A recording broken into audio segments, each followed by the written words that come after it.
Right, so you've studied for weeks, passed the exam, you've even got the certificate, but no one is calling you back. And now you're sitting here thinking, what do I need to do? In 2025, there are more certified cloud professionals than ever before, but there is fewer jobs than applicants. To be honest, if you stop with a certification, you're already behind someone who is doing this one thing. And this one thing is projects. Look, I'm not here to bash certifications. They can be useful. I personally wouldn't start there, but they can. You're competing with tens of thousands of people who've also passed the same multi-choice exam. Like in 2024, LinkedIn did a study that found that only 18% of employers found that certifications were a top 3 priority when hiring. The biggest thing that employers are looking for is experience. So the best way to stand out is to build, and I'm going to show you how to do that. The first thing you're going to do is go to this website here, learn.nextwork.org. I'd recommend creating a free account as it's going to let you do everything that I'm about to show you. Next, what I'd recommend doing is going down to projects and then clicking the beginner's challenge here. Now, this challenge is going to take you through what is AWS, what are some of the key concepts of cloud computing in general. I'm going to show you how to create an account, and then you're going to actually start your first project on AWS, which is hosting a website on Amazon S3, which is an absolute staple in the world of AWS and is a great place to start. Now, if you're more advanced, what I'd recommend doing is clicking the Show More button, and there's a whole bunch of different tiles here that you can actually discover different series or categories of projects that you may be interested in. So for example, maybe you're interested in DevOps, I'd recommend doing the 7-day DevOps challenge. It's really, really good and one of our most popular series on the app.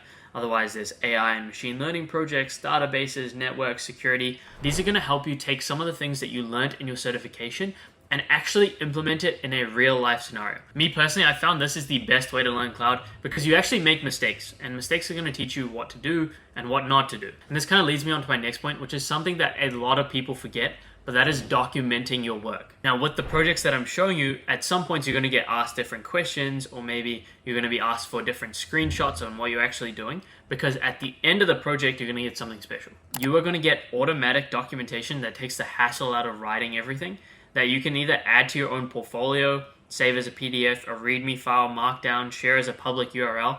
You can even generate it as a social post. It'll auto-generate the caption for you, plus you can add in your documentation like this. You can also share it on your own portfolio, which looks like this. And just go back into the app here, click that portfolio button, and then your projects will pop up like this. You can customize the top here, your description.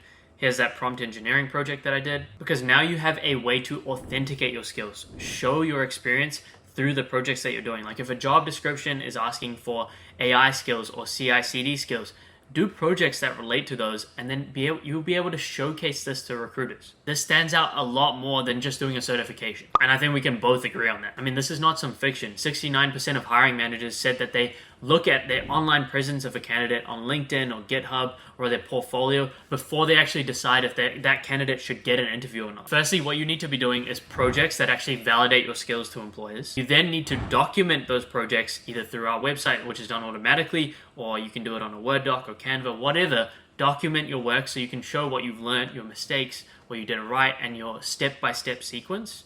Then you need to post about what you're doing on platforms like LinkedIn or GitHub, or even hosting your own project portfolio. And I'm telling you, if you do these things, you're going to be in a much better position to actually land a job. And you're also going to develop much more confidence as well, because you've been there and you've done that. Part of the tough thing when you're interviewing is that you feel this imposter syndrome. You feel that you don't really know what you're doing.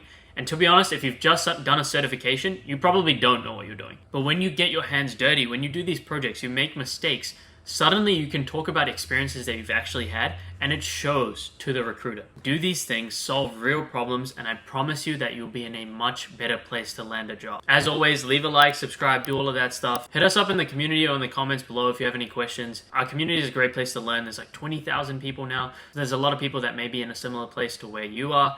And if you can get their help, their experience, then hopefully you can elevate to that next level and get your job. Peace out.